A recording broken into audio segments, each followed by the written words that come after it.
The home slate begins for the Pirates, reigning American Athletic Champions, who welcome you to Williams Arena at Minges Coliseum. Great night for women's basketball. ECU off a 30-point win, hanging banners tonight, and welcoming in the USC Upstate Spartans' fourth ever meeting, and this place is rocking, ready for women's college basketball. Welcome inside Minges Coliseum with Courtney Layton. I'm EvanBudrovich. Championship expectations now for East Carolina. Picked number 2 in the American Athletic. What's the most exciting part of this night for the Pirates? I mean, you just watched Kim McNeil give an extremely inspirational speech, right? I mean, I think being in front of this crowd after their conference championship last year, coming in for the first game of the season, it's going to be super exciting for them. Kim McNeil was fired up, and coming into this season, a little more expectation for the team in purple for the Pirates. South Florida, the conference favorites, but ECU was right up there. This is a new level of highs for East Carolina. Absolutely. I know they had we watched the video of Kim McNeil saying they picked us last, now they're picked second. I think it's just another motivation for them to be picked first. There's energy about conference expectations. There's also good players we're going to feature in this matchup. And for USC Upstate, if the Spartans are going to pull the upset tonight, all Big South guard Trinity Johnson. This is year 6.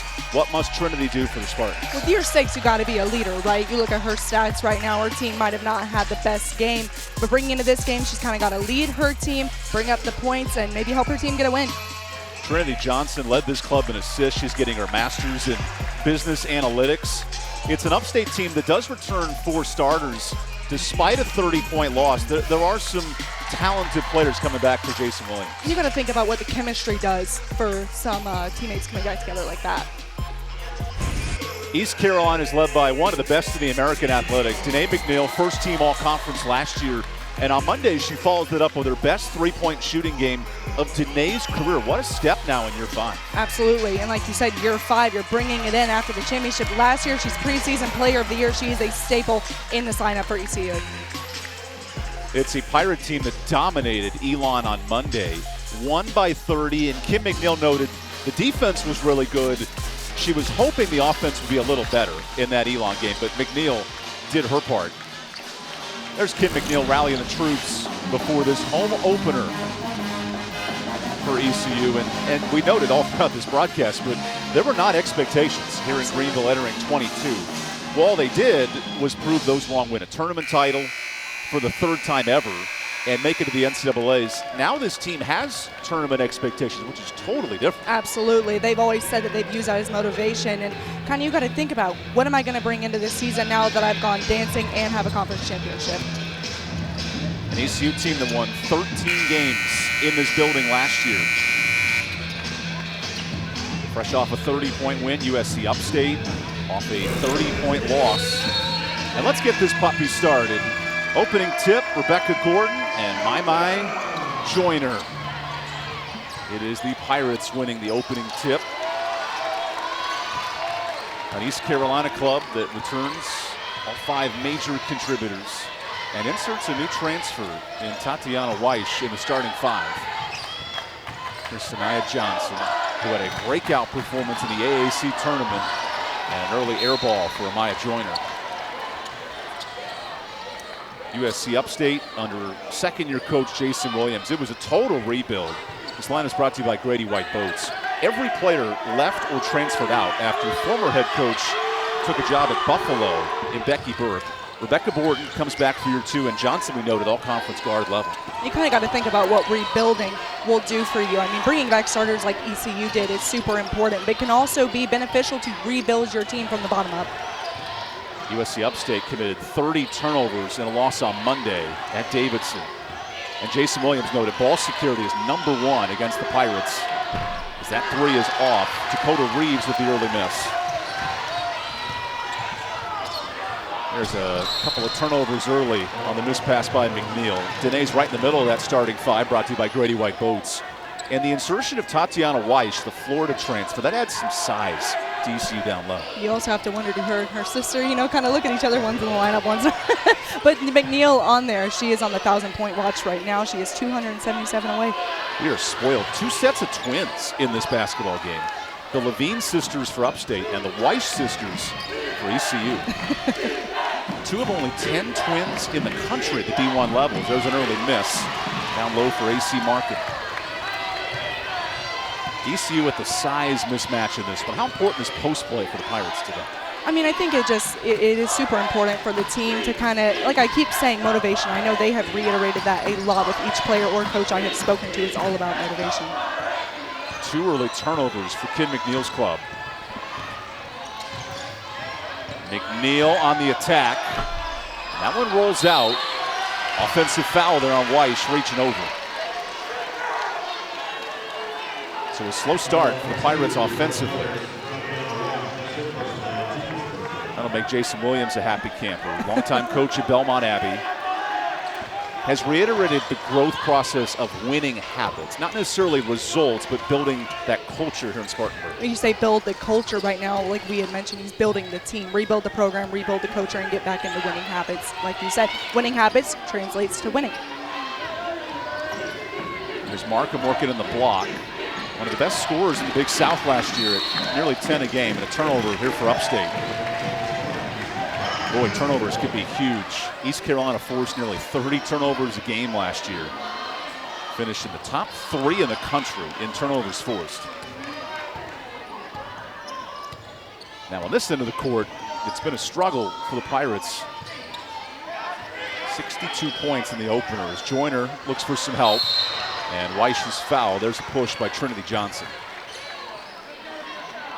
I think we'll hear that name a lot today. We talked about it before game. We talked about her now, Trinity Johnson. And look at Weiss coaching up Joyner between that play. There's Jason Williams, year 2, had a tremendous run at Belmont Abbey, led to the national quarterfinals in his run. And he noted, here for the long haul in Spartanburg, moving across the state, wanting to build a big-time program. There's Joyner with great position, and a blocking foul will send Amaya to the free throw line. Both teams are definitely in this feeling out process. I was going to say, it seems that they're kind of trying to feel out their lineup, feel out the court, feel out what's going on. There's Kid McNeil, who in year 4 took huge steps, not only the conference championship, but matching one of the best seasons in Pirate history. Also worth noting, her first win was 4 years ago, almost to the day, against USC Upstate. That was her first career win. Those are things that you have to wonder, do they even think about that, or do they just go out there and think about winning? Right now, the Pirates are thinking about points. It's been hard to come by. Johnson dribbles in. That pass is deflected. Good steal by Gordon, the Central Michigan transfer. Johnson's pass is stolen. Turnovers are plenty early. That's 4 combined.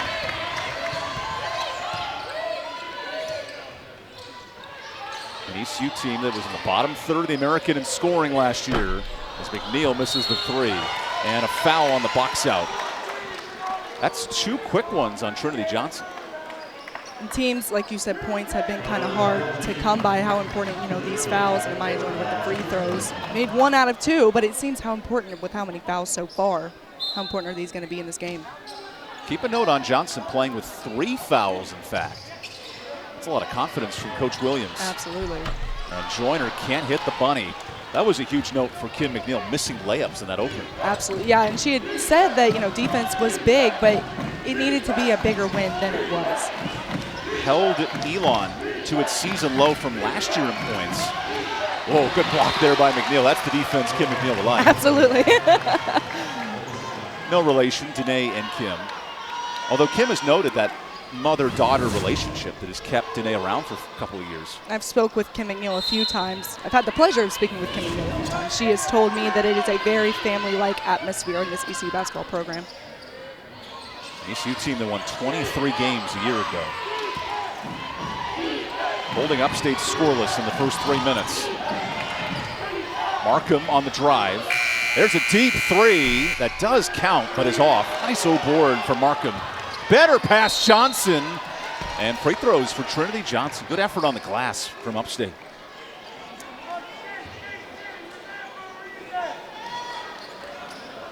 USC Upstate will lean a ton on Trinity Johnson this year. This was a team that was picked in the bottom third. This was after the coaching change, so Becky Burke takes the Buffalo job. Williams comes in a difficult non-conference play, 3 ACC teams, but then figured some things out. Finished as a 7 seed, exceeded those expectations, and now Upstate is in the upper half of the league, and there are positive signs for USC Upstate. Quarterfinals isn't a championship, but it's higher up than anybody expected them to be. So again, like ECU with the championship, that can be some kind of motivation to bring into Upstate season as well. There's Jason Williams, who had a college career at Belmont Abbey before eventually running the program 10 years later. And Johnson will sub out with those 3 fouls. Keep an eye on that in this first half.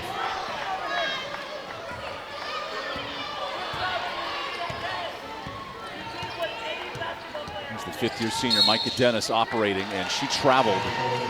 So Courtney, 3 turnovers for the Pirates early. How do they clean things up in this first quarter? I think maybe their head is kind of all over the place, being in front of the home crowd, I mean, it's a good crowd here in Minji Snipe. Maybe they're kind of still trying to figure out the court, figure out the lineup, and figure out their opponent right now.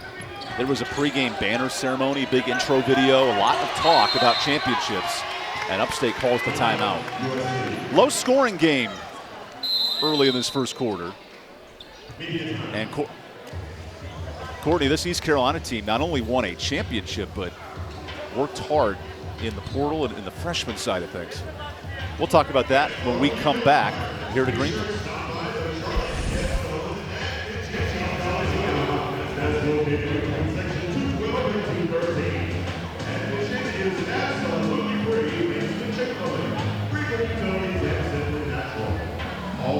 We call it drive. The unrelenting desire to become the person you were born to be. Ignited by a moment. The realization that a future you could only dream of is within reach. At East Carolina University, you won't just imagine a path. You'll forge one through hard work and the success that comes without surrender. The journey that leads to your future.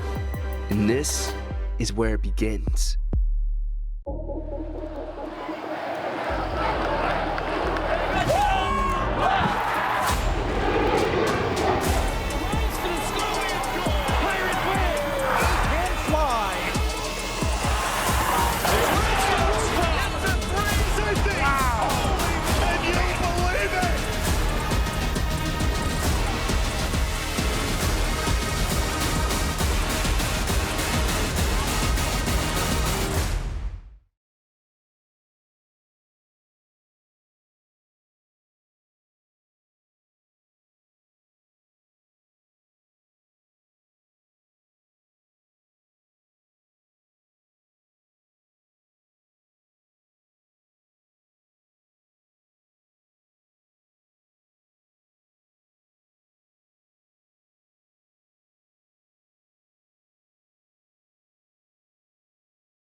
History. These young women worked extremely hard. They never doubted themselves. The moment I had to come back in and tell them that we were picked last, it was a hard pill to swallow. But we knew we had more than what the conference had confidence in us in. They worked extremely hard. They believed in each other. They fought for each other. They fought for you, Pirate Nation. They fought for you. I'm extremely proud and grateful to be the head coach here at East Carolina. I'd like to thank the administration for being patient with us, for supporting us. Pirate Nation, we couldn't do it without you. The way we finished that season, the last 6 or 7 games, you helped us through. That triple overtime game against Houston, the purple gold, the chance. Without you, we wouldn't have been able to do it. There is a women's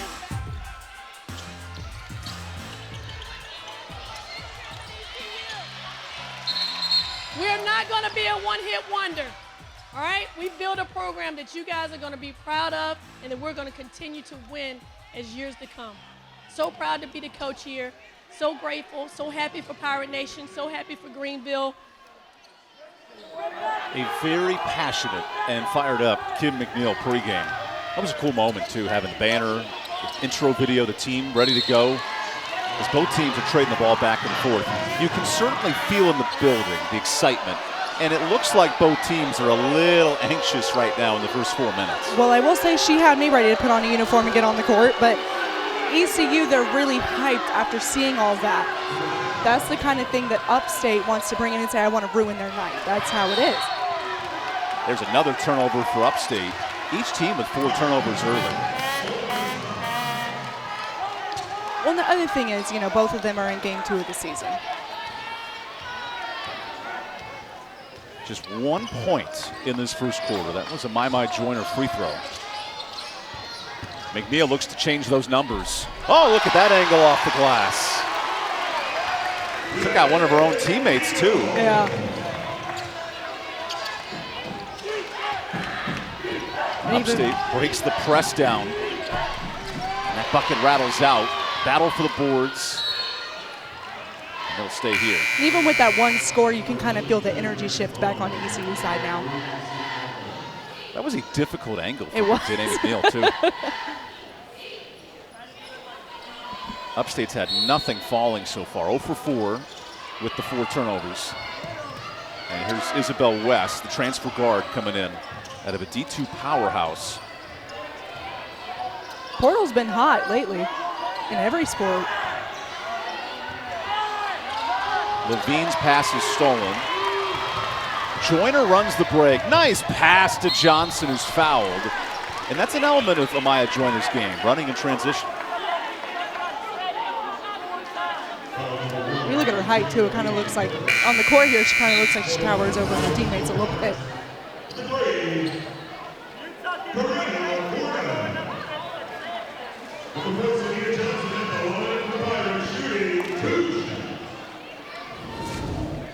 So here's Sanaya Johnson, 55% free throw shooter.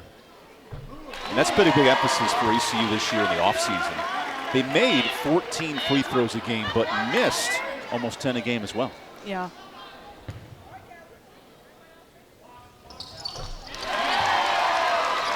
You can certainly tell they worked on it because, those were both beautiful from the line. Coach Kim McNeil crediting her husband, Corey, with work in the shooting lab this summer. There's a foul. Karina Gordon, the true freshman, picks up her first. Part of a highly talented freshman class. Gordon, a top 100 recruit in the country, which has now happened in back-to-back years if you count Joyner and then Gordon.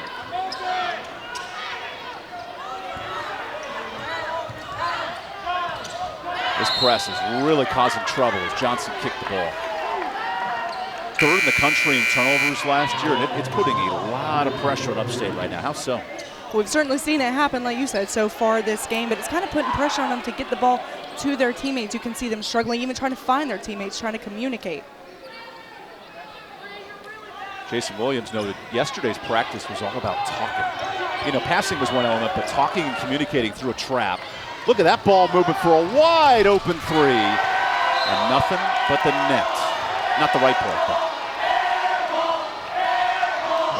You wonder how much Upstate's being sped up right now. But this is a pretty good look.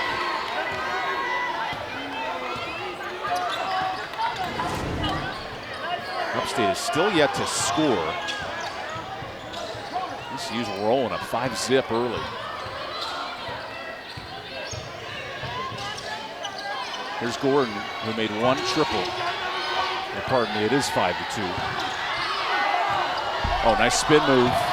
Joyner gets it back. And that time it's blocked. Good defense from Isabel West. They have the 7 points, 5 are from the free throw line. It's been hard to get a bucket tonight in this game. Something that I've seen from ECU so far with the turnovers and the fouls is there's a lot of emotion on the court, but they've been able to communicate with one another. There's just been a lot of, it's been very animated on the court. Joyner missed on that steal attempt. Oh, good post position. Somehow, 3 in the key. Isabel West was holding on for dear life. What about this East Carolina pressure? It is causing a ton of trouble for Upstate tonight. They just can't seem to back off of them, and like we had said, they seem to really emphasize it after the last game, something that maybe, they've always had good defense, but maybe just didn't shine in some games, and so now maybe it's really been a focus point for them. Danae McNeil looks to pick up the offense, and there's a over-the-back foul. That's on Isabel West in the box out. Or, pardon me, that's on. Okay, they corrected the call. It is on USC Upstate. So Kim McNeil goes immediately to her bench. Kaya Miller, the true freshman, comes in. Dennis returns, the point guard.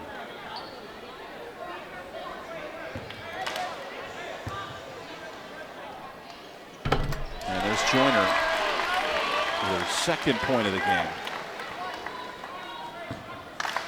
First team all AAC entering the year. And that battle of emotion will be important for Joyner. She subs out for the substitute, Bobby Smith. Kim noted Joyner is learning to manage the emotions, both in the good, like we've seen the championship run, and in the rough moments in certain stretches. And there's different types of emotions, like you said. Sometimes you can kind of bring out aggression on the court in a good way or a bad way. I was able to speak with Joyner last week, and she said some words, "We're coming for everybody. Nobody's beating me," which sound kind of scary, but she had a little laughter under it, so I can definitely see both sides coming from her. There's the true freshman on the attack. Gordon heads to the free throw line. Joyner, who was a double-double machine. And on the other hand, you insert this new talent around Joyner, like Gordon, a top 100 recruit, like Miller, who they really like her three-point shooting, and then Cook and Tillman join the party. There is a influx of young talent now for Kim McNeil. Well, with the other ones coming back and that, it just kind of seems like there's no stopping ECU this season. Gordon scored 9 points in her debut on Monday, but can't hit the free throw. Here's Jenny Levine breaking the press and then gets stripped. And a foul by Levine going the other way. This is now a 3-minute scoring drought for USC Upstate. And ECU's in the bonus the rest of the quarter.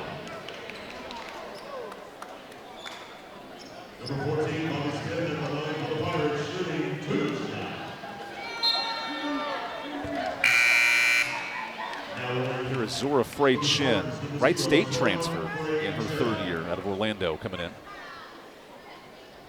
And Bobby Smith, the Garner native, to the free throw line. It's interesting with the emotion of this game and how teams bounce back.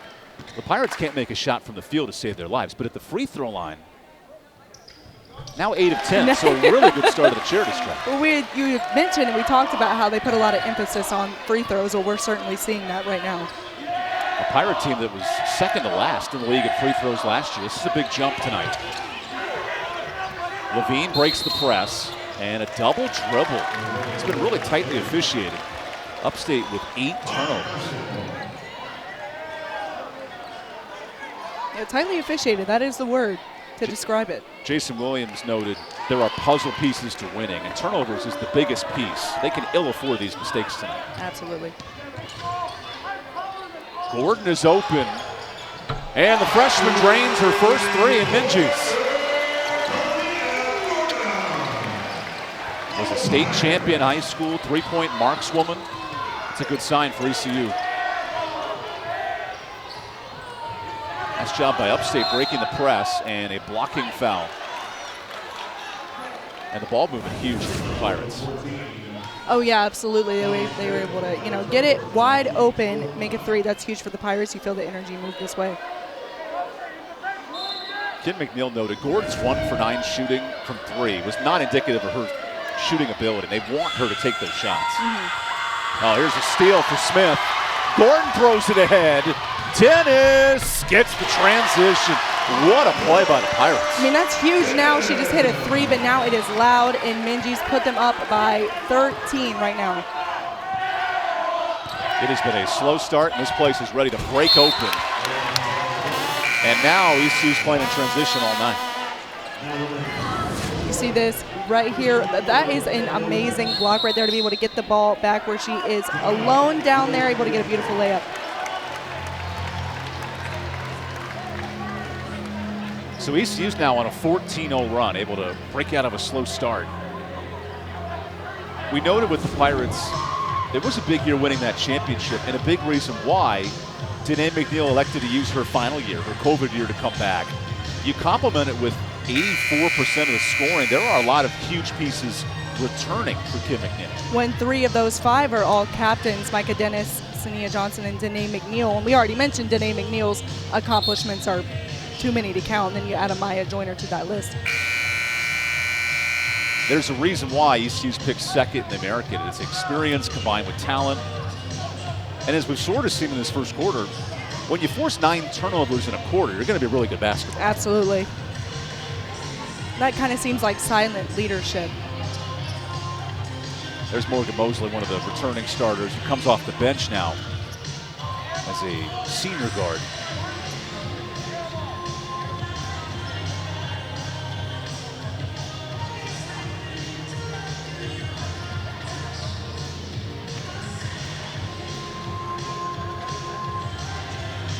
So Tim Bryant gets us ready to roll.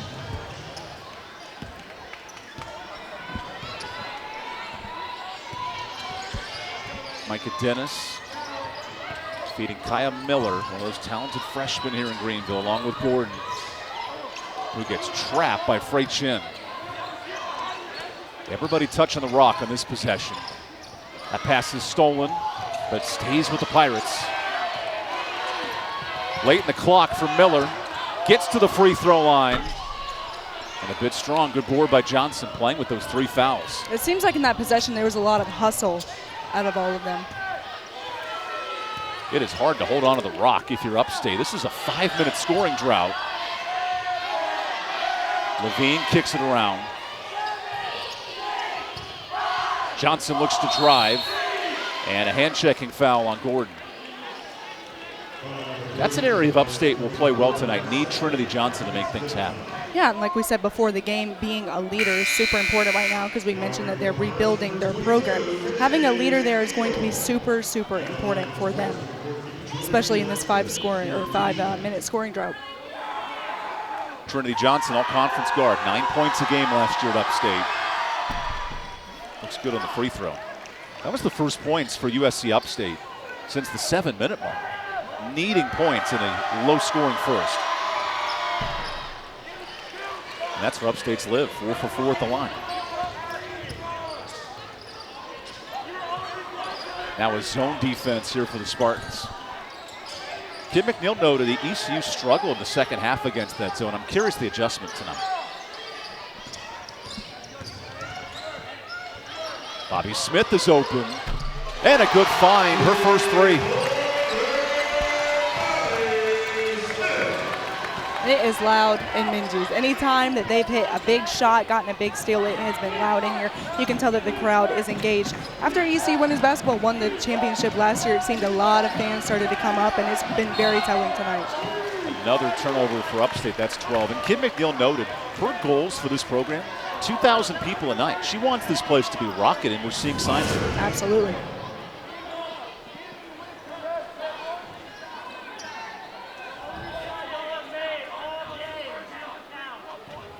Bobby Smith is left all alone on the island. Not a huge 3-point threat last year, made just 9. Nice entry into Mosley.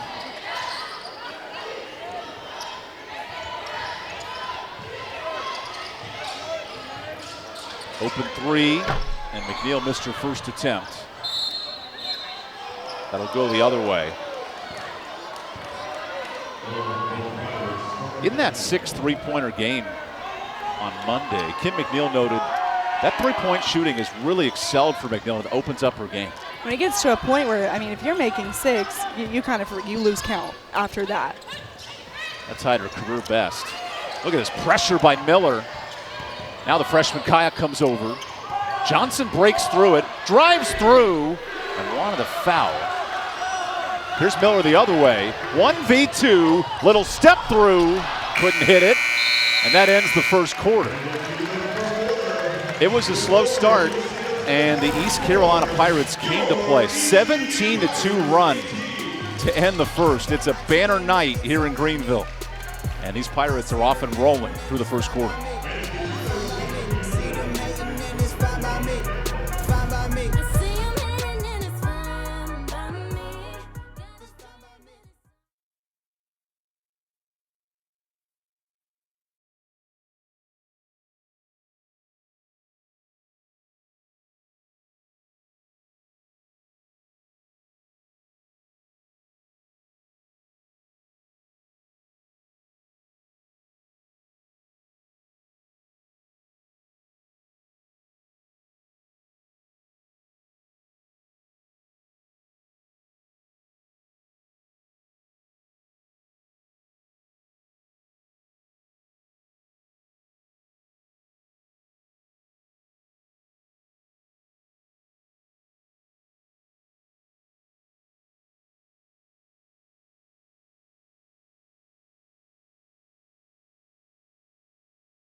Welcome back to Greenville. East Carolina dominating in this first quarter, and we promise you're not seeing double vision tonight.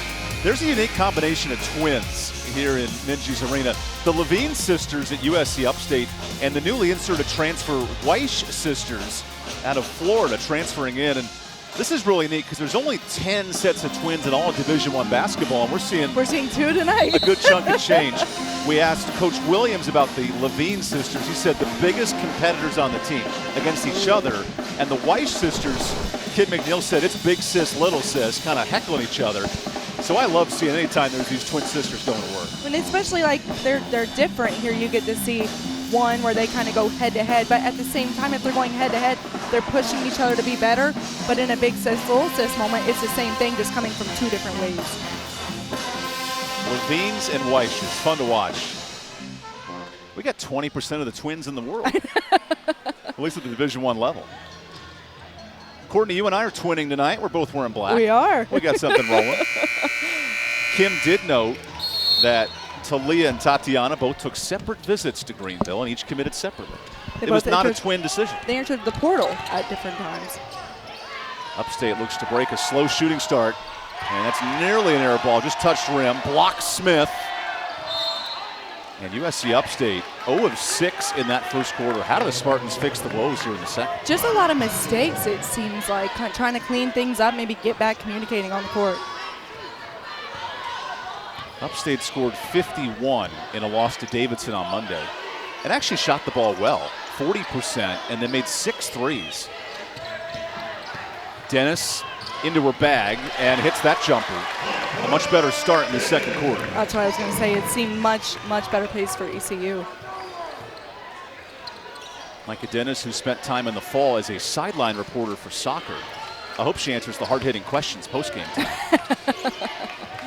Working here for the East Carolina video staff. What a cool thing to get to do, too. Be involved in athletics on a team and be involved on the outside where you get to see something different. Forcing yet another turnover. That's 13 giveaways for Levine and Upstate. Jenny Levine, the bio pre-med major. Her sister Callie is a pre-medicine major. Well, with the twins here at ECU, you wonder what makes it so special that both of them looked at each other and said, yes, we both want to be here. As McNeil flips in the layup. The Weish sisters both played at Florida, had success, but never the starting minutes they would have wanted.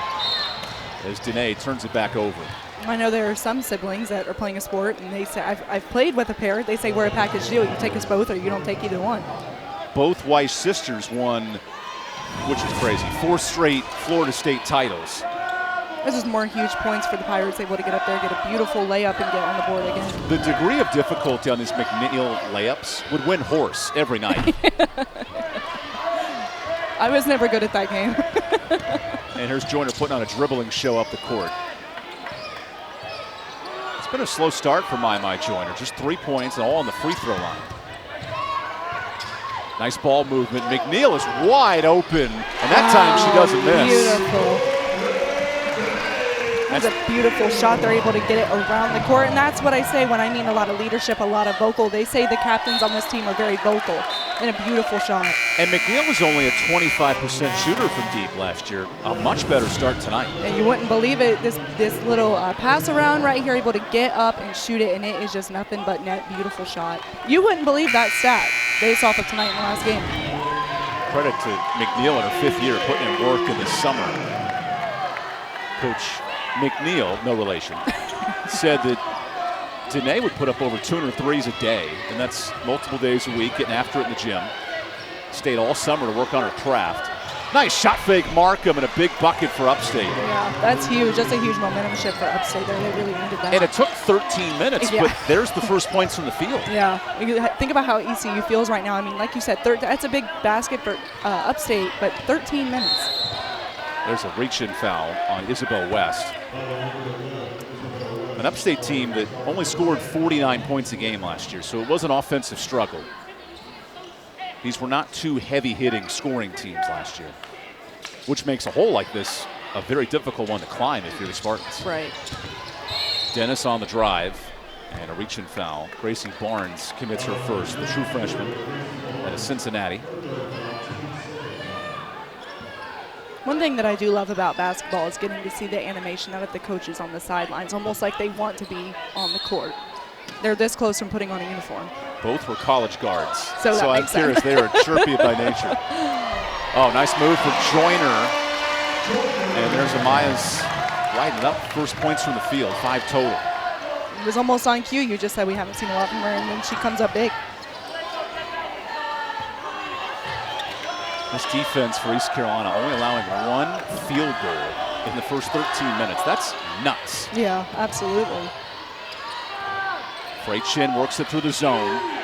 On the drive, West. That's short. Let's see what Joyner can do here. Eyes wide open. Nice dime, but through the hands of Micah Dennis. And now Joyner's getting involved. Right, we just mentioned Amaya not having that many only from the free throw line, but she's able to get involved with her Pirates. And Kim McNeil noted, playing like a guard in a center's body, it is unique to see her go to work. Yeah. Her being very tall definitely helps. You think of post-dominant players like Aaliyah Boston in South Carolina. It was in the paint, it's back you down. That's not the case with Joyner. There's a lot more ball handling. Right. When I was able to interview her the other week and speak with her, she towered over me. And then she rejects that shot. She's starting to come out now. There is an energy and a flow to Joyner's game, and what makes her special when she's clicking?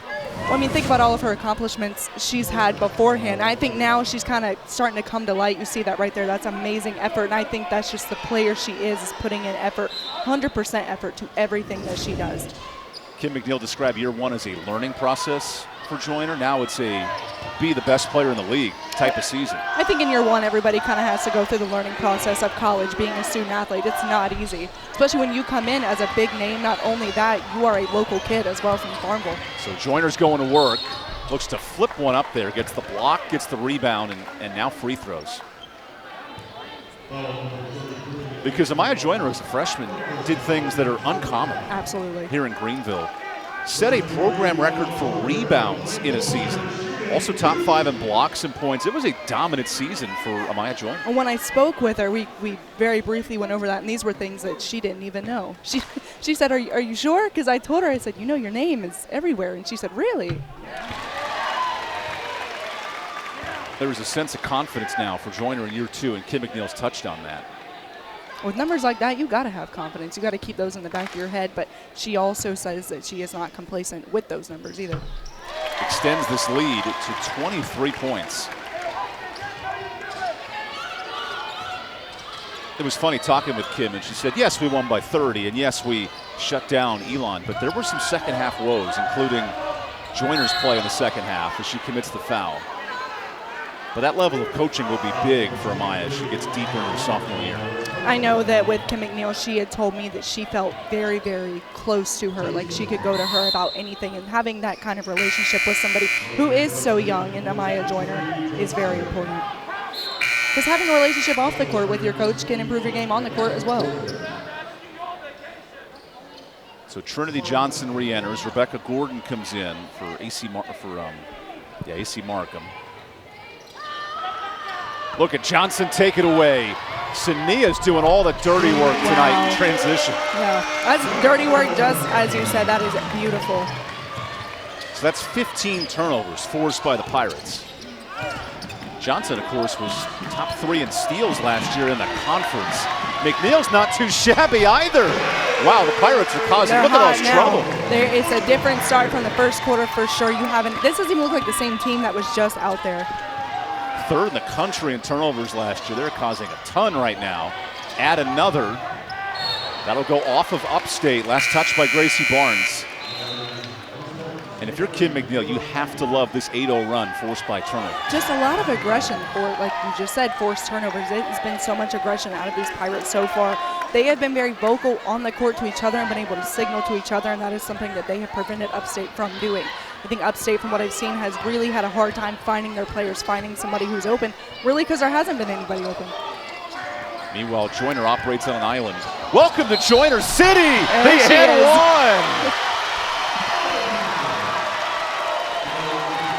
That's a point guard operating. Look at this. I mean, this is insane. And she doesn't miss. She just can't miss. And it is the aggression, the emotion right afterwards. She is hyped. first team all AAC doing everything. I don't know how you stop that either. I certainly don't want to do it. There's a reason Joyner was a double-double machine. Had 20 games with double-doubles last year. There's a lot of things right. Upstate looks to break the press, and a jump ball with Gordon being tied up. Even when Rebecca Gordon's open, the defense is making it hard. Nobody's been able to get to anybody. I mean, the Pirates are just everywhere. It seems like they cannot, Upstate cannot get the ball to anybody because they're just pirate everywhere.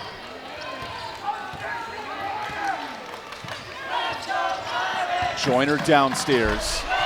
Wow, this second half for Joyner is picking up. Now she's in double figures with 12.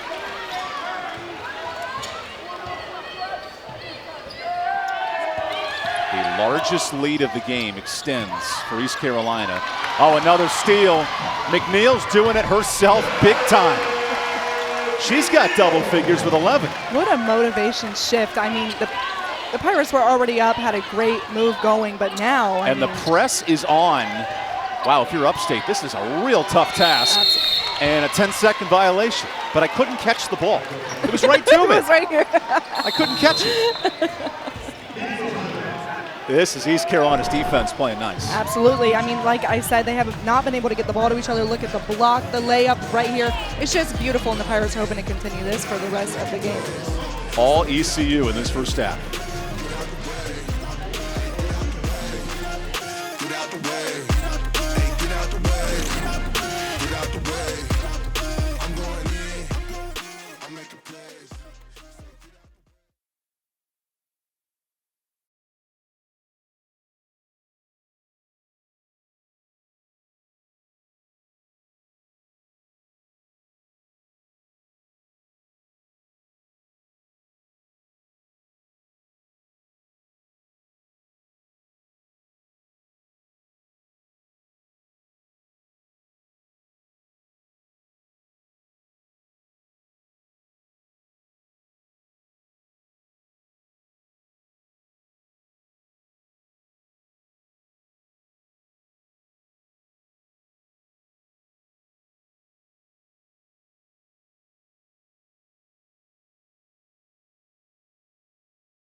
Welcome back to Greenville, North Carolina. In East Carolina's championship run, Sania Johnson was amazing. Voted the most outstanding player of the tournament.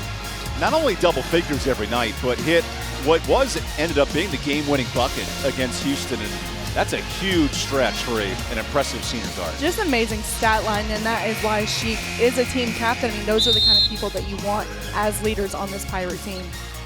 Helped lead ECU to its third ever tournament title, and it's been a minute, 2007. Since that last happened.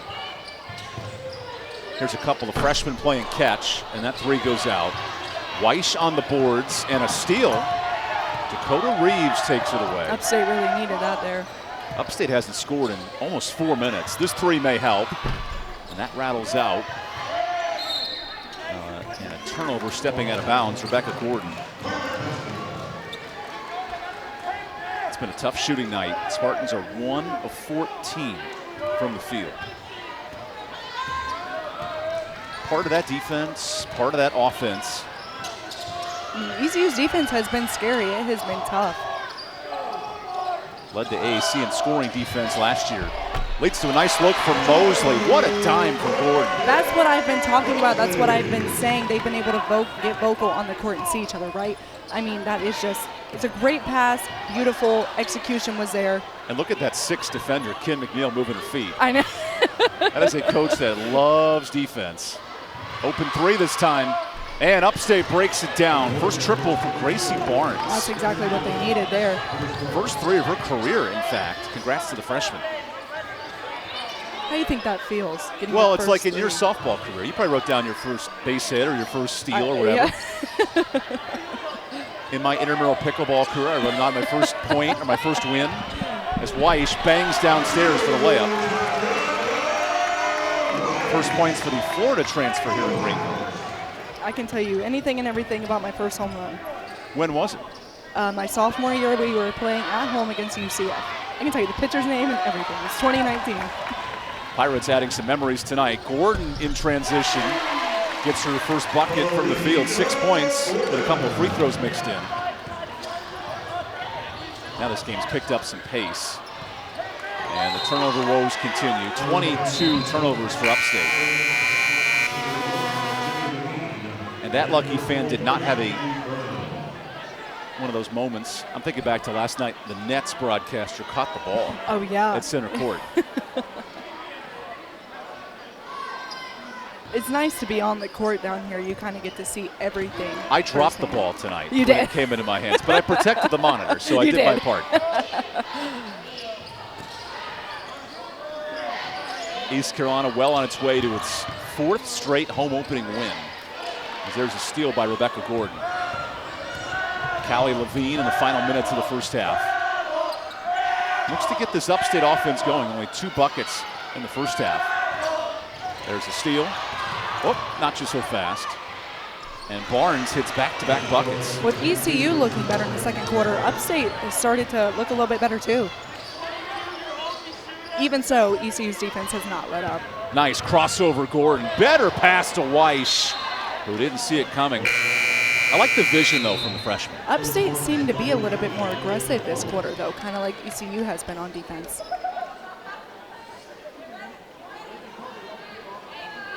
Upstate will bring in May Ufoo coming in as Sandy, Utah.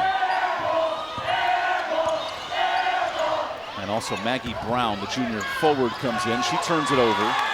Look at the ball movement here. Tic-tac-toe. Miller could not save it. So it's not 3 in a row. Instead of turnover. Uh-oh, and Miller's slow to get up. Never something you want to see. She hit the bleachers there. Good news for Kaya getting back to her feet.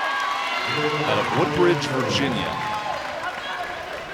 But ECU's crowd has really been into this one. I mean, when ECU's on offense, of course, but when Upstate has the ball, just been really involved, and you have to wonder how much that affects Upstate, right? Both the crowd and then this ferocious defense. You know, it's one thing to force 30 turnovers a game like they have. It's another to force 23 turnovers in a half. Right. The Pirates searching for number 24. Late in the clock. Barnes inside. Brown dribbles through it. Nice bank shot late in the clock. And we're seeing Upstate in the second quarter better handle the press. It makes you wonder what they talked about before the second quarter, what words were said to them. As Weish is fouled by Afoa. Because sometimes all it takes, I remember, was coach's words for them to tell you. And you can kind of see it here. Something must have been said for a better layup. I mean, they're not very, very aggressive from her. It's a beautiful shot. Ones that they weren't getting in the first quarter. Pulling a Tim Duncan with the bank. The bank was open for 20 years for the Hall of Famer, Timmy. And now it's the Wemby era in San Antonio. Yeah, I have a hard time with that last name. I do struggle with that one. Folks here in Greenville call it the McNeil era, Yeah. both with the coach and the star guard. AAC preseason player of the year. And that's rarefied air in Greenville, especially the American. This is Tatiana Weish. We've noted her sister Talia a couple of times. And Tati misses the free throw. The crowd has not let up. Do you blame them? No. Banners are dropping. Home opener, 34-point lead. Afoa gives it away. 24 turnovers. Gordon bangs in, and that's a charge. Nice job by Levine there, taking it. And she took a semi-truck to the chest.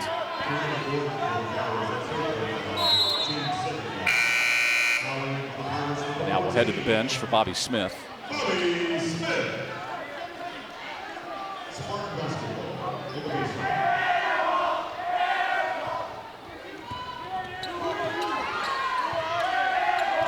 With this ECU basketball team, you've got players on the bench and on the court that all have great experience, even if it was just high school, an amazing team. So you have great players to pick from no matter where you are. There's a double team. Afoa is trapped, and that one's taken away. Now Mosley. And the second quarter, the Pirates have settled it down. They're shooting 12 of 13 in the quarter. Make it 13 of 14. And Miller heads to the line. Everything going right in this second quarter. Absolutely. Everything. I mean, even defensively with the steals, the blocks, this looks perfect for her. Beautiful shot there. I mean, I don't know. I never played basketball. How you get a layup like that is just beautiful. Remember, ECU only scored 68 points on Monday. They're nearing the 50 mark here in the first half. Yeah, second quarter. And remember, I think it was like 1-0, 5 minutes in. This was not a barn burner when the game started. And the one was, a Maya Joyner free throw. Here's, the first 4 minutes, they're only 1 point. And now the final 9 seconds of the half. There's a steal. Miller needs some help. Mosley gets it off. What a first half. Great way to end the half. East Carolina's offense came to play in that second quarter. How about this first half? The first quarter, like you said, was a little bit slow. Second quarter, ECU was able to come out with the steals, the blocks, the threes, the layups, the fouls, whatever it was. I mean, they were just on point this quarter. It was all Pirates. 9 different players scored in the first half. And we'll bring back with some more highlights after this one. All ECU in the home opener. Get up, get out, get served.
But now let's take a look here at the women's side, the women's media preseason poll. And here we've got South Florida at the top runner. I don't think ever in my life I've been picked last at anything. It was a very hard pill to swallow, but I knew what we had, coming back. I knew what we had gotten off the portal. I knew the freshmen that we had. So I knew we weren't going to finish last. Finally into McNeil. 3 seconds. McNeil forces it up for the lead. Out of bounds and no good. And SMU survives. It's funny. I've just recently gone back and watched this game. We weren't ready to win a game like that yet. After that game was over with, in the past, I would have come in the locker room and it would have been a team that was probably shaken and would give up at that point. I think that's the game where they realized that they could win in this league and they could be a true contender in this league. 3, no good. That will count. East Carolina overcomes it. Well, first watching this clip just sends chills through me to hear the crowd chanting ECU. It just makes me so proud. I always say to my teams, it's not about how you start the season. And it's really not where you are in the middle of the season. It's how you finish it. And that's really where you want to be playing your best basketball. A triple overtime win against a really, really good Houston team that makes you play very, very ugly. Just tremendously proud of this team and what they did and just where the program is. Celebrations, what's going through your mind right now? They picked us last. They picked us last. And now we're going dancing. We're going dancing. How many times have you seen that interview since that game? A lot. Does it get old? No. And I've heard it a lot too. Just like being out recruiting and seeing other coaches and saying, hey, we're with you. I've been picked last before. It's kind of inspirational. But now I get emotional again just watching this all over again, just thinking about where this program has come and how far we've grown. In the past it was just talk. Now it's not talk. It's real. It's realistic. It's real. We can win another championship. And that's our goal from here on out. We're building a championship program. I'm extremely excited about the season. To me, it doesn't matter where they pick us because as we proved last year, it doesn't matter where you start. It's all about where you end.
Hello and welcome into the American Studios. I'm Morgan Uber. The lights get brighter in the postseason, but we had some players shine in big-time moments of our men's and women's soccer tournaments, with 3 of our plays this week coming from the pitch. But first, we start at number 5 with football. South Florida at Memphis. The Tigers leading by 3 with 13 to play. It's the next man up. Freshman quarterback Tevin Carter in for an injured Seth Hennigan. Very first play for Carter as he finds an open Rock Taylor. Taylor sheds off the defender and takes off down the sideline. The Jets fully engaged as Taylor takes it all the way for a TD. And Memphis goes on to win 59-50. Coming in at number 4, we stay with the Tigers and Bulls, but this time in men's soccer quarterfinal action. Knotted up 2-2 with just over a minute to play. Memphis with the set piece opportunity as Logan Longo goes up and gets his noggin on it. Literally rising to the occasion to put his team up 3-2 as the Tigers survive and advance. At number 3, more soccer quarterfinal action, but we've got the women, Charlotte and East Carolina. Braylon Francher with a free kick from downtown, nearly 40 yards out with the wind at her back, and Francher comes up with her first goal of the season, and this one is a beauty. The 49ers offense had a day as they won it 5-0. Coming in at number 2, action from SMU Rice football. A minute 15 left to play. Rice down 5 with an opportunity. Shotgun formation for the Owls backup QB Chase Jenkins as he fires this one deep for Luke McCaffrey, but Isaiah Wakobe calls game. The Mustang in the right place at the right time as he picks this one off to seal the win on the road. And over on the sideline, popping bottles at Club Takeaway as the Mustangs move on to 7-2 on the season. Finally at number 1, men's soccer, Florida Atlantic at the reigning champs FIU. First round of the tournament, scoreless here with 15 ticks left. Both teams in desperation. Arthur Vijay runs this ball down, and it's a first touch cross for Noah Kripta. The Owls with the upset as time expires. Just one shot on goal the entire match for Florida Atlantic, and it's the game winner as the Owls stun FIU on the road. Remember, if you ever see a great play happen live, you can always let us know on social media using the hashtag AmericanTopPlays and reach out to us at American_Conf. Be sure to keep it right here on ESPN Plus as we've got much more coming up for you right after this.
I don't think so.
Welcome back to Greenville on a banner-hanging night for East Carolina. This is a big performance in that first half of 51-13. Welcome to Minji's Coliseum with Courtney Layton. I'm EvanBudrovich. Certainly for the Pirates, a slow start, but once things started cooking, what a dominant first half. It's been a lot of aggression from ECU on defense. When they've been able to get the ball on the turnovers, the steals, whatever it may be, they've been able to find their teammates, find the court well, and able to execute on their possessions. They forced 24 turnovers, which is crazy to think. Absolutely. In 20 minutes. And as we roll this package of plays, it's all different ways to force. Just a lot of invasions on defense, just been able to block or steal. I mean, they've just been bigger than the Upstate players. They just look bigger, they've looked taller, they've looked faster so far. That's led to turnovers. And Kim McNeil's club, they can force turnovers, almost 30 a game, but this is a totally different story in 20 minutes. I was going to say, it's not shocking from Kim McNeil and the Pirates, but this really has just been something special out of them. Everyone's getting involved in it, including Kamora Jenkins late. And there's a LaGordon with a teardrop. That's the other thing from the turnovers. They've all come from different ways. You know what I mean? Big blocks, big steals, whatever it may be. So last season alone, number 3 in the country, forcing about 24. Now, this is unprecedented. We're diving through record books to figure it out, but 26 in 20 minutes is next level. What's that going to say for the rest of this season? I mean, that's a big teller for the rest of this season for the Pirates. To be able to get 26 in one half is insane. It has helped that Danae McNeil has gotten rolling off those turnovers, 11 points in the first half. Well, that's just a name that you're never going to forget no matter what stat line it is. She has just been so impressive this game and for the Pirates in general. A couple of creative shots, a couple of threes mixed in. And she had trouble shooting it early, but plays like this help. Yeah. Her teammates have really been able to help her, and it's been that way all around the court, been able to help out each other. That has fueled an impressive second quarter, 33 points. McNeil had 8 of those in the second quarter alone. It was all Pirates in the first 20 minutes. An early steal, make it 27 turnovers, but Joyner could not keep her dribble. ECU gives it right back. Half started just about the way it ended. Both teams combined for 1 point in the first 4 minutes. And then this thing shot out of a cannon. And I mean that literally on a campus full of Pirates. It exploded. I like that. That was good. ECU shot 12 of 13 in one quarter after they couldn't buy a bucket in the first quarter. Sania Johnson missed that layup. Look at Joyner just clean it up easily like a recycling bin on Thursdays. Going to work. Well, we talked about the rebounds prior to the game, and especially in Maya Joyner, but it is just very evident here. That is one thing that I have seen the Pirates do really well on, has been rebounds. Now, this is something to note. Kim McNeil in the first half against Elon dominant, but in the second half wasn't up to the level of her standards, and I'm curious how that plays out early in this third quarter. And that can be tough in sports like that have half-times basketball and football. You it can be a guessing game how they're going to come out in the second half. What a nice start for Johnson. Gets the and one. It seems well to me. And ECU with 4 quick points. There's always that talk in the locker room at halftime or in between quarters in women's basketball, whatever it is. And we see here just what we were talking about. You said quick 4 points. There it is. There's always that talk that you wonder what comes from the coach, what they say, what your teammates say. You normally you set goals for yourself in the second half or whatever it may be. I know even in the dugout we didn't get a break, but we set goals for ourselves in the next few innings. Even the band having some fun at the expense of Upstate tonight. 28 turnovers. What a pass by Joyner. Oh, and a missed layup. Well, Maya did her part. McNeil couldn't finish it. A couple of all-conference guards in the AAC. Good shot fake for Dakota Reeves. But a nice first half for Upstate, despite not scoring. 5 the scoring leader for Barnes. Johnson gets in the lane. And foul and a tough drive. When you look at that Upstate bench and the ones on the court and the coach, you got to wonder what's going through their head right now. What can we improve on? Because you can kind of, you see there's no stopping the Pirates here. You got to wonder what can we improve on in ourselves for the rest of this game. Here's one of the best in the Big South, Trinity Johnson. Lauren Bevis, who was poached is the wrong word. but transferred from Gardner-Webb to High Point, is the Big South Player of the Year in the preseason. Johnson had the 3rd most votes, so there was a lot of promise for Trinity coming in. In a Big South Conference where High Point is the preseason favorite, Upstate in the top 6. And that tournament will head to High Point this year at the Cobain Center. McNeil on the attack. Oh, good through contact. Take a camera with her. This is Danae McNeil's house. Absolutely, and it has been that way all game. I mean, like we said, the first 4 minutes were kind of slow, but afterwards it has just been all Pirates, and Danae McNeil has been a name we've constantly brought up here. This is the angle I want to see. Yep. Watch out. Yep. Oh. All conference mobility here for McNeil. Just glides around the camera and the cheer team. One thing I will say, I was working at ECU men's basketball game in 2021. I'm on the sideline shooting for social media. A ball came out of bounds, smacked me right in the face. I have it on video though because I hit my phone first. That's the key. It's always got to be on video. Let's see if Upstate can break down this press better in the second half. Gordon into the lane. Joyner muscled it away. Gordon throws it out of bounds. Uh-oh. And Johnson takes out one of her own.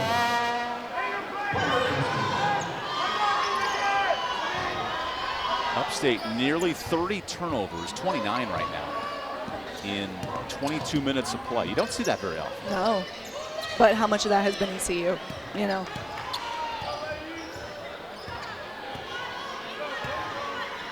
Just been a fun team to watch so far.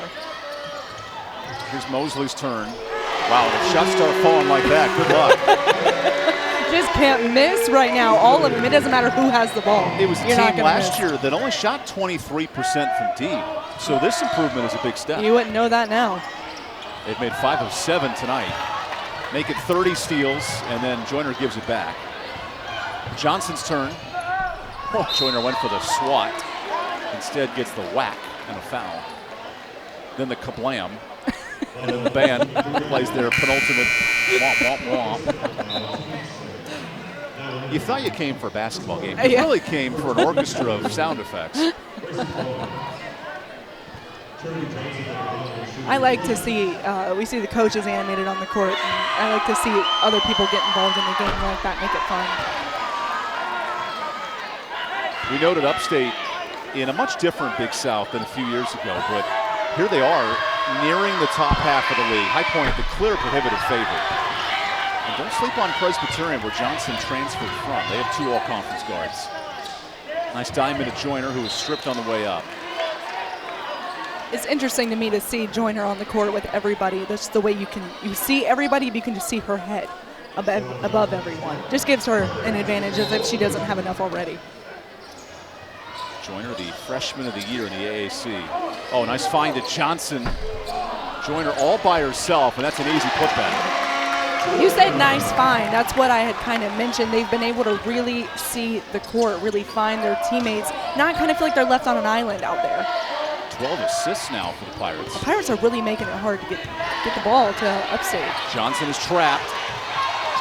Just gets it out. Gordon is now doubled. Nice bucket. It was impressive that she was able to get out of that because it was right in front of us, and I don't know that I would have wanted to be in that. The pre-PT major, Rebecca Gordon, is tiptoeing through some traffic. Here's Joyner again, banging bodies. And that goes out of bounds. Maya looks exhausted. She does. I don't know if that's an emotional exhaustion or physical. I was going to say, you know, I wonder how much of it is emotional, mental, physical. And when you're an athlete who is coming from a highly anticipated program, especially right now this year after last season, you can kind of put a lot of pressure on yourself. Kim McNeil had mentioned handling that emotion, if you will, guiding Joyner through some tough moments and said, hey, we need you at full mental strength this year, not just physical. Nifty find to Micah Dennis. Another team captain. How about this pass, though, by Joyner? This is what I mean when I say been able to find her teammates. Dennis is wide open right there. It's beautiful. She was also, it was her, nominated for Woman of the Year. In the NCAA, great point. A 5th-year senior can't convert it. So a 50-point lead in the home opener. That'll make a lot of people in purple and gold happy tonight. Absolutely. With East Carolina hitting the road the next 2 weeks. When you had brought up the point that Kim McNeil wants 2,000 fans at the game, scores like this and the way that the Pirates are playing right now might bring way more than that on average. Gordon slips in the zone and hits the jumper. That stops a 6-0 run. Well, the Upstate right now, you kind of got to look for anything you can get, you know. Take the small wins right now. Upstate gets ready for a tough test at Kentucky, and then we'll host Lees McRae at Benner Elk next week. That's a charge. Nice job by Johnson to take it. Trinity Johnson, she's a dog. She's playing through fouls, playing through a tough wrist injury, and keeps battling. And that's a leader on a team, especially right now when you're down 66-18. I mean, you at that point, you know, I've been playing softball and you're getting beat kind of bad and you just kind of want to give up. But you know that you can't, and there's times where you feel like you're injured and you just want to come out of the game because you don't want to be a part of it anymore. And she hasn't done that. Trinity Johnson over 100 games in her Upstate and Presbyterian career. Look at this third chance on the board for Gordon and a steal. Now McNeil. Uh-oh. Whoa! What? She bobbled it to herself. I thought the State Fair was a month ago.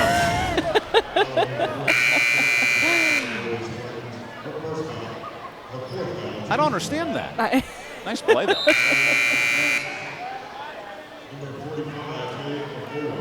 I mean, she was able to stay with it, and that's all that matters.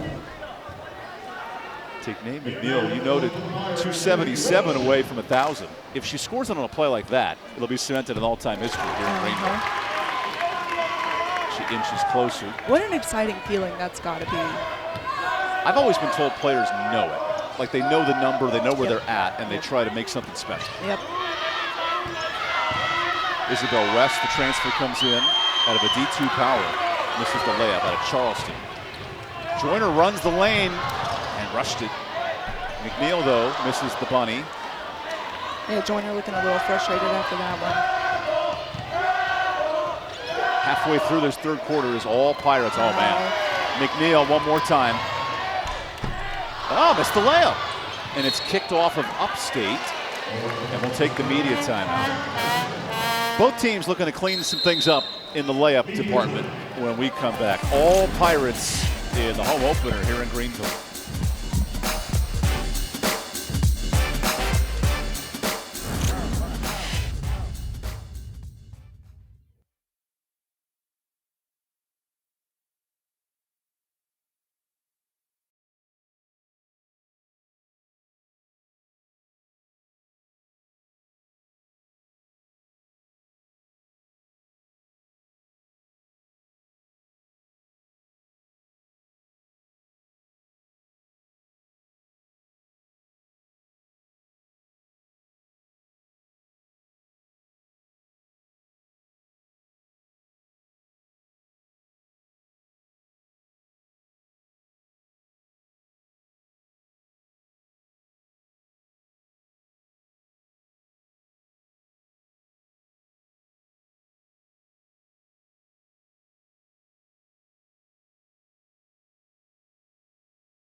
We call it drive.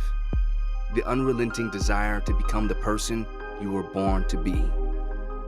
Ignited by a moment. The realization that a future you could only dream of is within reach.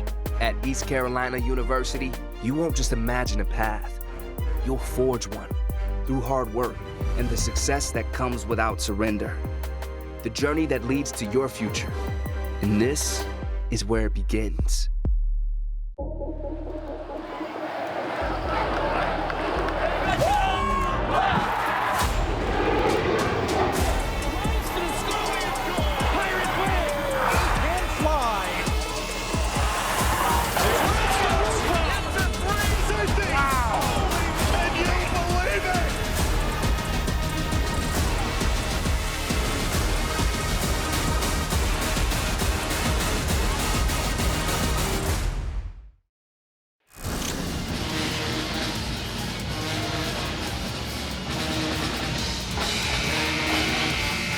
Welcome back to Greenville. Here's what's cooking tonight in the American. How about Georgetown with an impressive first quarter and a game to watch? FAU Mercer. That's always a neat rivalry of a couple of local conferences. Memphis under the new era. And we have a foul here on Levine. Former coach at Gardner-Webb, now at Memphis, leading the Tigers, who had a pretty good year in the regular season last year and picked 5th in the AAC preseason. It's interesting now with Houston and UCF gone. South Florida clearly the favorite, but there is a top 4 with SMU, Rice, the Pirates, and South Florida that could really compete come January and February. Every athlete that I've talked to that is still here and has kind of gone through that conference change, I've had to ask, what's it like to go from what you were used to now? And I think we lost some, like Houston, UCF, like you mentioned, but we brought in a lot of good teams here in the American. RPI-wise, 5 in the top 100 last year. So it's a top-heavy but a balanced league. Upstate in a one-big South league, but trying to prove a point tonight. They can hang around. Turnovers, though, have been the bugaboo. 34 giveaways now.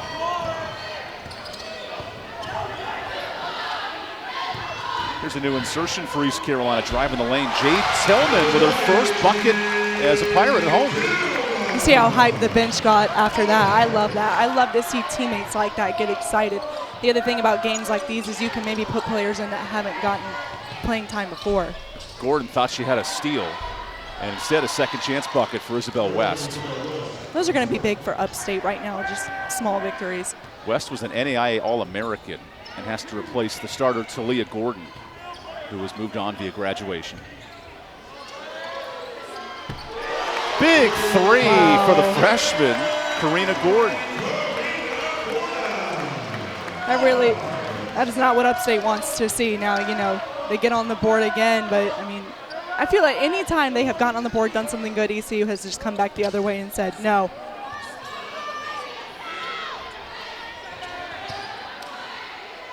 Here's a deep three for Barnes, who had a great first half, and a little different story on that one.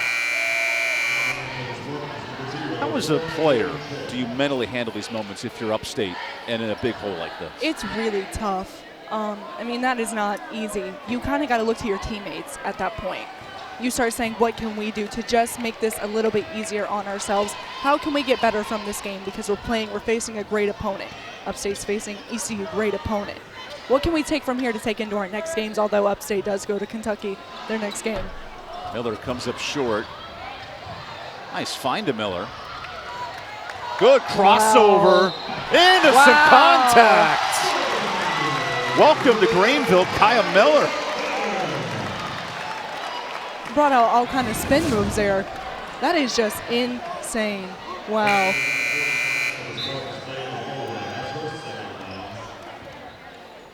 They're just getting the ball in the bucket any way they can here. It's Miller time. Yeah. That was impressive on multiple fronts. Kaya won a state title at Sidwell Friends High School just outside of Woodbridge, Virginia.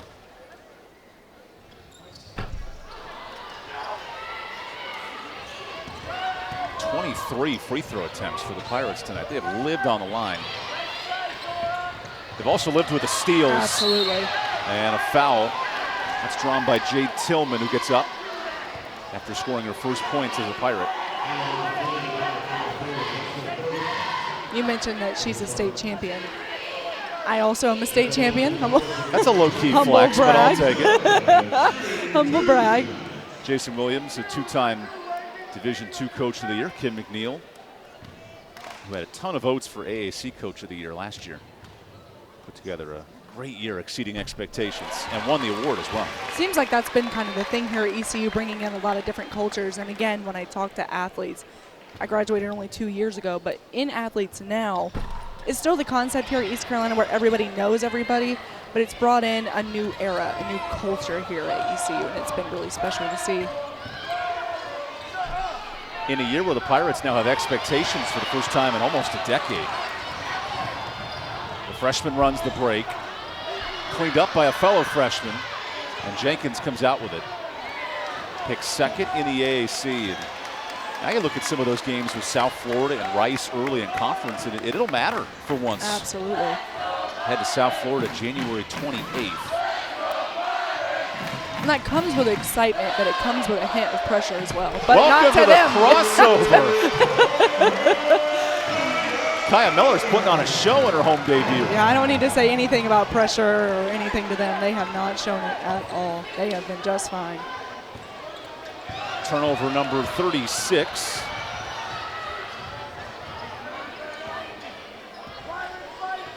Can finally take a breath in a rapid scoring game. ECU's crossed the 100-point threshold 23 times as a program.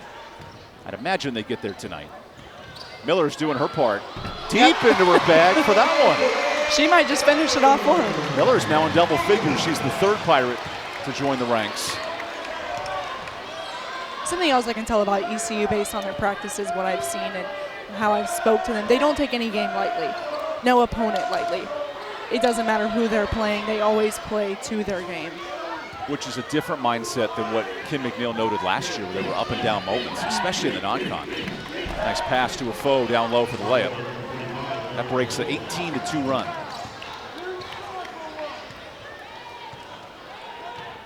When playing a non-conference opponent can always be kind of hard, because when you're playing someone that you face for a year, 2 years, 3 years, 4 years, whatever it may be, you know some of these players. When you're playing a non-con, you don't know. You watch film, but that's not the same. There's a foul from behind on Tillman. Upstate is 0-3 all time against East Carolina. Now you have to go back a few years, 2019, the last meeting. We noted Kim McNeil's first win in that game. That was headlined by Tanaya Thompson, who had 25 in that effort. Great player.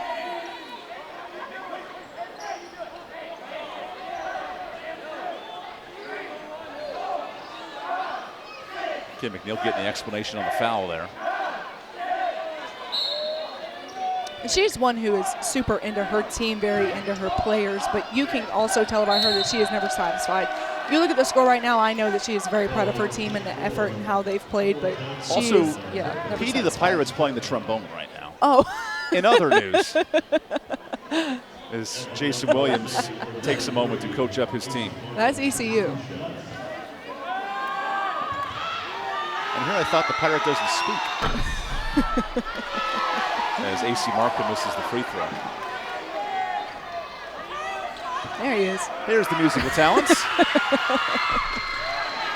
Hey, Ledo, 2 missed free throws. They might be onto something here. With Courtney Layton, I'm EvanBudrovich, having some fun in this third quarter as Kaya Miller rolls it out. About the only thing she's missed in this second half.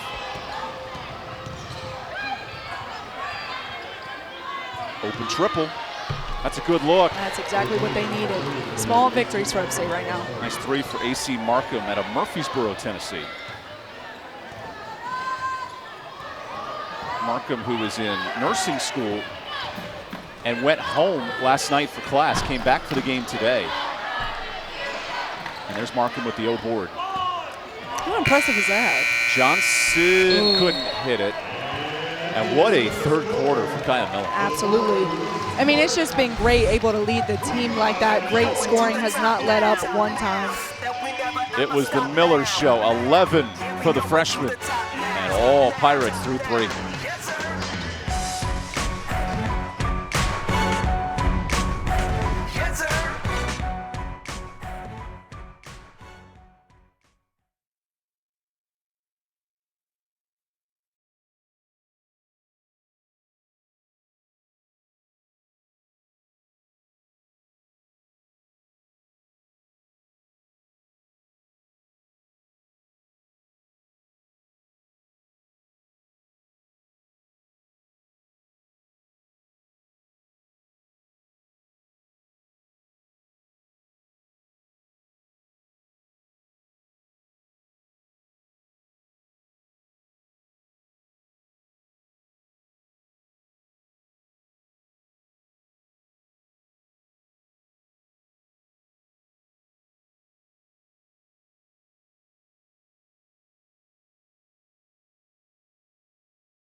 Welcome back to Greenville.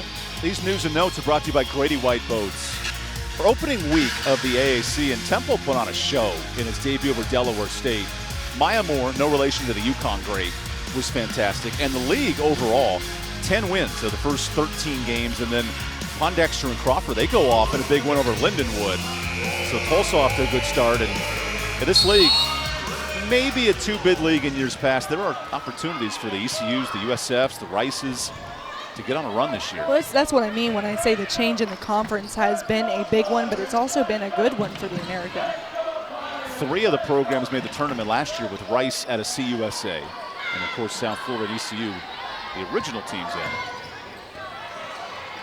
Go to men's basketball, FAU making it to the Final Four. There's a good bank shot for Jaden Cook, the true freshman, with her first career points. The perks of being a freshman, first of many, including Kaya Miller, who could not miss last time. That's a kick ball for Micah Dennis. It's one thing to be dominant defensively. It's another to force the 36 turnovers and hold a team at 25 points. That's hard to do. They're just doing so much right.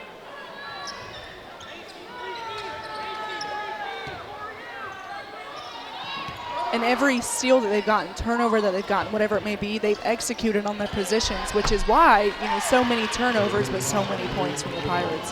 When you can execute on turnovers like that, or when you execute on the other team's mistakes, is how you win. Joyner looks to feed her freshman, and there's a kick ball. And all of a sudden, this East Carolina offense will hit triple digits. And they're shooting 55% after missing its first 8 shots, and really couldn't score the first 5 minutes. In the first 5 minutes, it kind of seemed, where are we going with this game? What are going to be the keys to this game? And then ECU seemed like they were listening, and they said, well, I'll show you what the keys are to this game.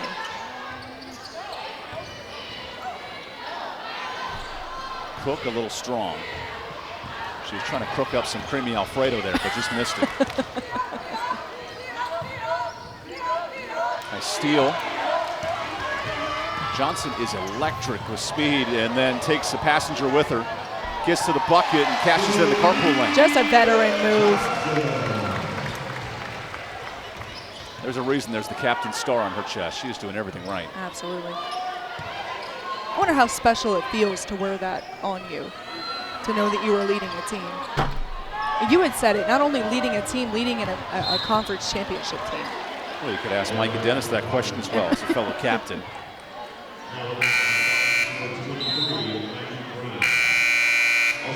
And granted, the star is for the American Conference in the middle. The captain crest is next to that, but they do work hand in hand, just to be clear. That does make the American logo pretty special.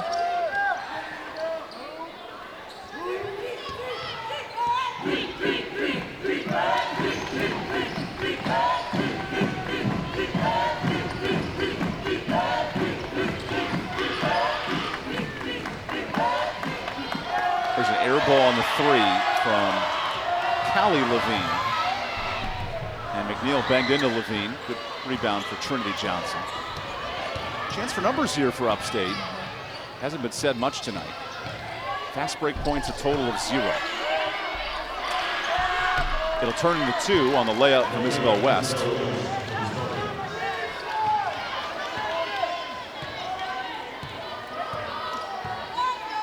Your kid McNeil, you couldn't have envisioned a better start at home, up nearly 50 on your home court. It's really easy for teams like this when you're up by that much to kind of slow down and say, well, we're up by this much, doesn't really matter, and that is not at all what they have done. And on cue, look what happens.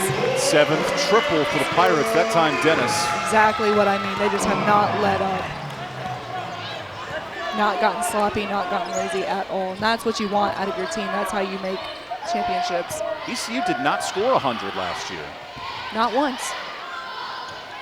Actually, didn't even touch the 90s once, just hit 88. And there's a bucket on the other end.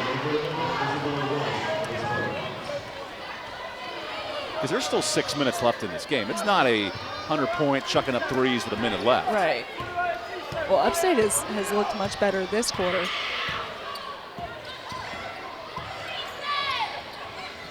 Johnson thought about the three, instead takes the free throw. Good board for Maggie Brown, who's a Lehigh transfer. Barnes a bit off.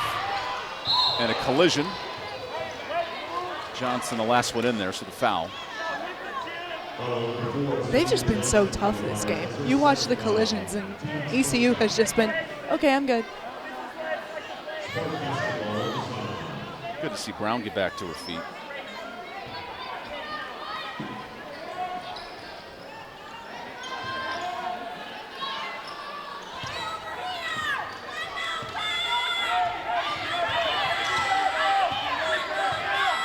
What a home debut for the Pirates. Hanging banners, getting 100 points, and Joyner into the hezzy extends this lead. We saw her getting a little bit emotionally exhausted earlier in this game, maybe a little in her head, but you can tell when the lights come on, they come on very quickly for her. Joyner nearing a double-double, where she had 13 of those last year as a freshman. Set a freshman record for double-doubles in the modern era. That shot rattles out. Good second chance bucket for Isabel West, who was an elite scorer at the NAIA level.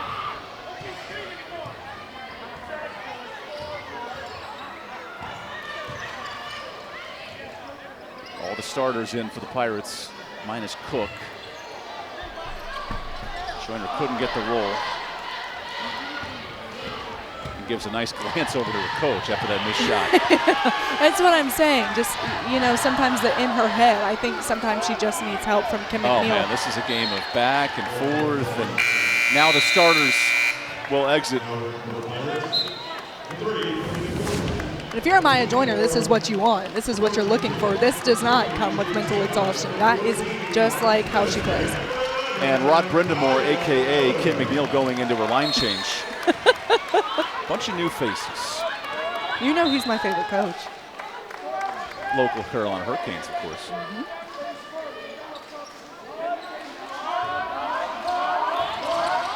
We just missed the sports equinox a week ago. All four major sports were going on. Baseball, basketball, football, and hockey. And a media timeout. So East Carolina up a chunk. And we'll wrap up this home opener when we come back. Trophies and all that comes here. 'Cause we some champions.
You're watching American Athletic Basketball and Volleyball at the same time. Live look, and this is a battle for first place in the East Division of the AAC. South Florida and ECU. The Pirates just won the third set. So that's why they're sitting in the fourth. which makes this fascinating in the East Division, a true battle for first place. SMU will win the overall conference, but a good sign for the Pirate program to have a nice year in volleyball. I was going to say, how tough has ECU volleyball been this season? I was also fortunate enough to sit down with 2 of their players, and they just talked about how they are ready for the end of this season, how they feel they are ready to beat anybody that comes their way, and they are just so thankful for the support of Pirate Nation so far. East Carolina had their best start in the Adler-Augustine era, 9-2 in the conference, as Bobby Smith drives in and draws a foul. There is conversation about East Carolina as a possible NIVC, which is the second tier of the postseason. And that'd be their first ever trip to the postseason under Coach Augustine. And watching ECU volleyball has become very interesting to me. I came to a few games when I was an intern here at East Carolina and would social media live stream their games, but watching it just, as a fan, ECU volleyball is a lot of fun. And that's what the 2 girls told me. They were like, we're trying to get fans out here because we promise you that if you come to a volleyball game, you will leave a fan. There was a similar great fall for Coach Gary Higgins in the women's soccer program, a top 4 finish.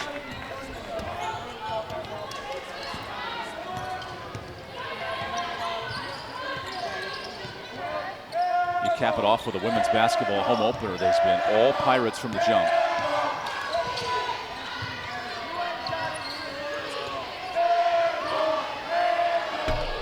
There's a missed 3 for Karina Gordon. The freshman Miller comes out with it. She's been electric. How can you not be willing this team? Open 3 Miller. That time couldn't hit. Jenkins fights for it and lost it out of bounds in front of the Little Leaguers.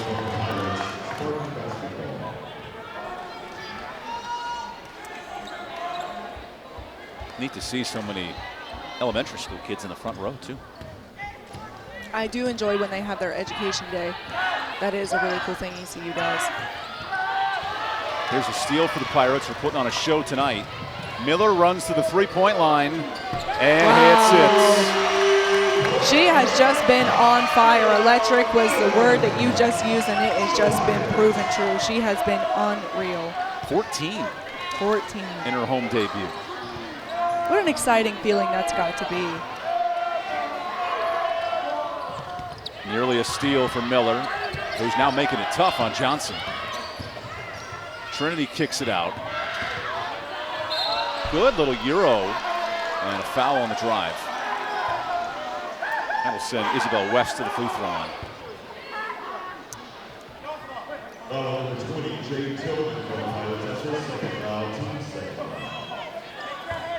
That is a coach who is not looking at the scoreboard. Not at all.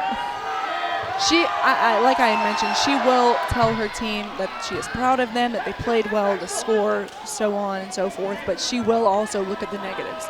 Just like she did in the Elon game. Hey, we won, but this was bad. She noted the offense was poor. Missing layups, missing jumpers. Right. Well, not tonight. Tonight they've hit their shots. They said, okay, coach, that's fine. 54%. And now a 3 puts them in the century mark. I know I have been told that her practices she does not take lightly. But then look at the product that comes out on the court. Jenkins sizes up, gets in the lane, make it 99. One step closer. ECU has never scored 100 points under Kim McNeil. What an accomplishment that'll be. Good pass down low to a foe who was blocked. And now the race to 100 is a turnover. Both teams have had their fair share of passing the rock back and forth. 41 turnovers for Upstate. That's a Kim McNeil program record in her tenure in 5 years.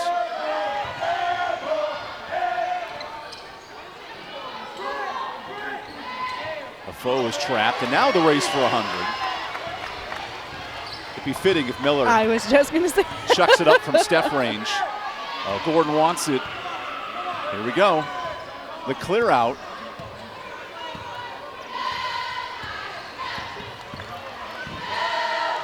For 100. You bet. What better way? Wow.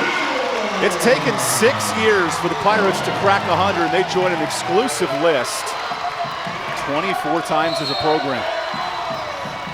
And the shots just keep falling tonight. Everything has gone ECU's way. And we talked about turnovers.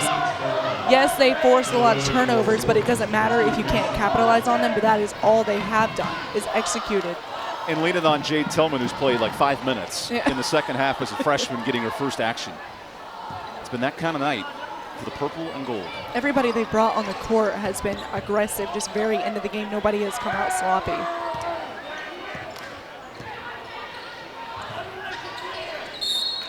Foul underneath. I mean, even when they're up 102-35, you still see a lot of emotion out of these players. You still see a lot of emotion out of Kim McNeil. Largest margin of victory, 79 points, nearing some history. I mean, that's what this team is going to be. From what we see, from what I've heard, from conference championships last year, it seems like there's a lot of history and records in this team. Jenkins' turn. She is fouled. And with every Pirate already scoring in this game, Jenkins will look to add to her 2 points.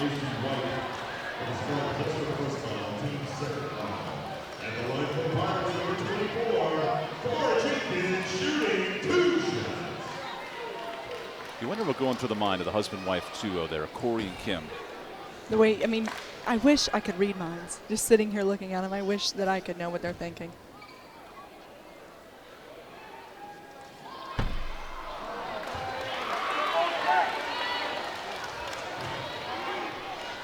East Carolina's defense led the AAC last year in scoring, and tonight, not only low scoring, but the turnovers force has been amazing. I mean, you look at the stat from last year we just had up there and look at tonight, and I mean, it looks like a whole different team, and it's not. It's just an improved team. A top 25 defense has come back even stronger tonight. It certainly helps when you're scoring 100 as well. Right. As Bobby Smith adds to the steals. But you take the successful team you already had and you improve it, that's a scary team. Amaya Joyner is energetic on the bench. Absolutely. She's been described as very vocal. I could tell you that by talking to her for 5 seconds. On the court, she is very vocal. ECU gears up for a road trip to Richmond. They'll play VCU next week. An air ball there on the jumper. Upstate will head to Lexington, Kentucky tomorrow and face UK. You mentioned Joyner. Something else I noticed about her when I was able to speak with her is that she loves the game of basketball. She loves ECU. The way her face lit up when we discussed basketball this season, anything, the light in her eyes was just amazing to see when we brought up the sport. The twin duo on the court now with Callie Levine coming in. And there's Jenny. Jenny gets to her bag. And there's no entry. Over to Callie. Late in the clock. And that comes up short. Final minute of this fourth quarter. And what'll be a record-setting night for East Carolina. First 100-point game in the Kim McNeil era. Whoop, second chance. Third time not the charm. Almost. And now the Dogs have been pulled back. The press is pulled off in the last 30 seconds. Goes to show the message from Kim McNeil was taken rather seriously after Monday's win. Absolutely. In a game where ECU won by 30, but Kim McNeil didn't feel they played good enough offensively. Well, I looked at the score and I'm like, wow, you know, this is the exact team I thought would come out of it. And then I hear Kim McNeil's responses and I'm like, that's a coach right there. That is a coach who will take the win, but will also look at the negatives that come out of that win. Not many negatives to harp on tonight. Nope. As there is the 45th turnover for Upstate, leading to a layup from Karina Gordon. You got to wonder when they go into their next practice, what are they going to emphasize on in their practice that they haven't executed on tonight? All East Carolina on a banner dropping night. Record points for Kim McNeil and a dominant 2-0 start here in Minji's Coliseum. What an exciting game for them. What an exciting home opener. You just got to feel so happy for Kim McNeil and her team. The success that they had tonight, the way they executed on certain things, it was just an impressive performance. Every player scored, and after a quiet first 5 minutes, the offense couldn't stop scoring. I mean, it was a show they put on. Every single one of them in a different quarter, it was a different player. It was an absolute show. A truly dominant win for East Carolina. And Amaya Joyner, the nearby product, sulking it all in.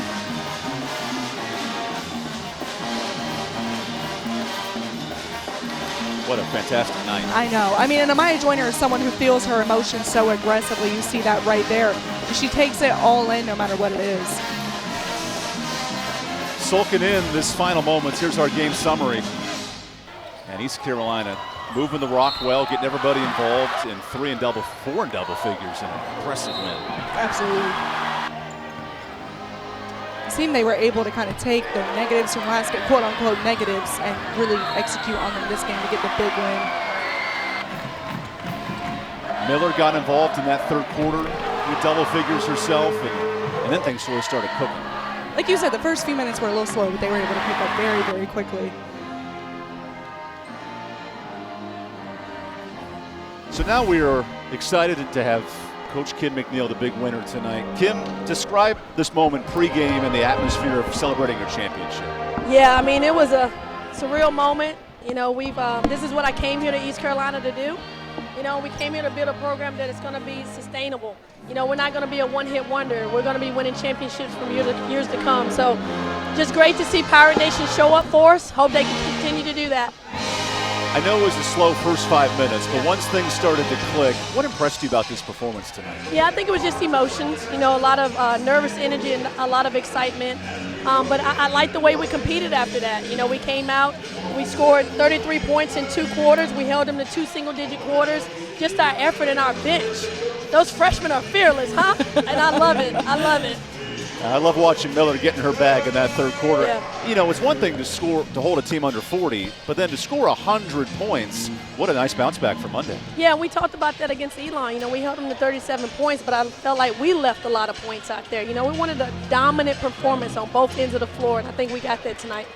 You guys were able to execute on a lot of turnovers, a lot of steals, a lot of blocks, whatever it was. What do you feel like led to that? Yeah, I mean, that's just who we are, a defensive-minded team. You know, we turn them over 46 times. We have 32 steals. You know, that's ECU basketball. Does that number hit you at all? 46 in 40 minutes? It definitely does. When I looked at it, at one point they had 40. I was like, they got 40 turnovers? Wow. You know, but that's who we are. And I told them in the second half, you know, don't let down. It's not about UC Upstate. Score 0-0. We're here to work on us, focus on the little things and the scoreboard to take care of itself. Congrats on the win, Coach. Thank you. Thank you. Appreciate it. Impressive win for East Carolina tonight. And we'll break things down here from Greenville. Grady White Boats presenting this game summary. So clearly the balance of scoring, right? Miller had a breakout game, Joyner and McNeil, and then that big number was the 46 turnovers. It just seems like you could put every player on that board, but like she had just said, you get the 46 turnovers, but executing on them all is what's most important. That's why they're able to put 105 on the board and hold Upstate to 35. Just an impressive outing by the Pirates. First time in 6 years the Pirates score over 100. Just a dominant night. The banner, the home opener, and then everybody gets involved. It was motivational from the beginning with Kim McNeil. It started with Kim McNeil's speech. It really did. Kim noted a little bit of a slow start, but it was a fantastic final 35 minutes. Home opener was a fun one here in Greenville. Thanks for joining us here on ESPN+. Pirates move to 2-0. Upstate drops to 0-2. For Courtney Layton and our talented crew, balanced scoring throughout. The Pirates crack 100 for the first time under Kim McNeil, known for their defense. And the offense came to play. I'm EvanBudrovich, great crew led by Will Bailey and company. We say good night from Greenville in a dominant home opener.